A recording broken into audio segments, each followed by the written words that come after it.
everybody. Welcome to another study of color. Welcome to the dungeon. The color that we are going to review today is 803 Silver number 3. This color is really amazing. It's a silver color, so it's just a weird shade. I've used quite a bit of different silver colors and they always come out different. So let's go ahead and get started. I do want to mention that pulling the stringer was fine, but this color had some cracking issues. It tended to pop here and there, but once you have it under control, you find that it works much better. But with that said, I still heard cracking as I was heating up the glass, you know, down the rod. So you want to be careful of this color. It is very sensitive to the heat. Okay, so let's start out with the first one. As always, I just like to make a single simple color. Here it is. And I did reduce it, and then I took the reduction away, and then I reduced it, and then I, tried all sorts of different flames and stuff with this. And this is the color that I got. This kind of brownish, reddish, almost like a rock, like a striated color. Pretty cool. Okay.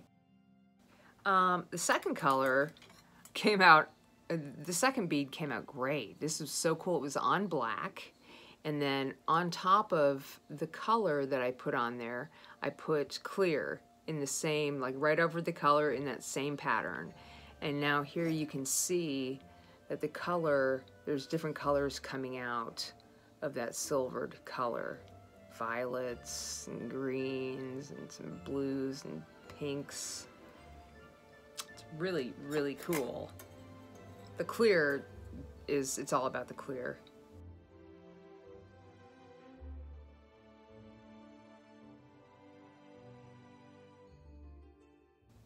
Okay, here's another one where I use the stringer and just a simple bead.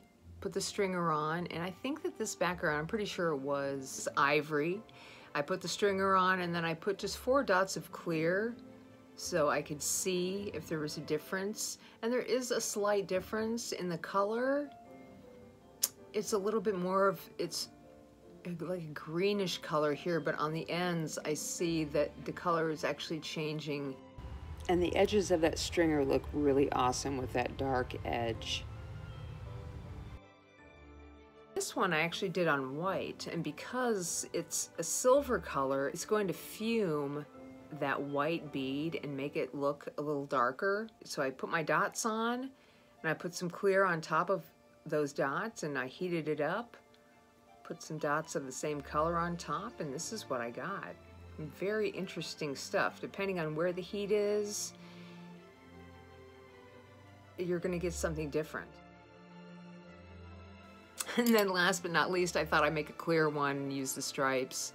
And then I gave it just a slight sag in the middle. I guess it would be this way, a little sag there in the middle. And I did a few other things. I put a wrap around the center. You see it, but you don't. It's a very interesting color through clear.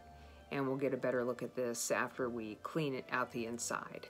So that's the clear with the stripes on top. Here's all of my beads that I made from silver number 3, and they all look completely different. They all have completely different tones, colors. It's a really incredible glass, and I highly recommend this color. They're highly reactive, and they work amazing for beautiful backgrounds and just for the bead itself. High color changing glass with the heavy silver content in it. And that's what this is, and it looks awesome. So if you don't have any, run out and get some. If you do, let me know what you think about it. I give this color a total thumbs up. I can't wait to use it a little bit more. That is our study of color today, the silver number 3. Thanks for watching, you guys, and we will see you on another review in the dungeon.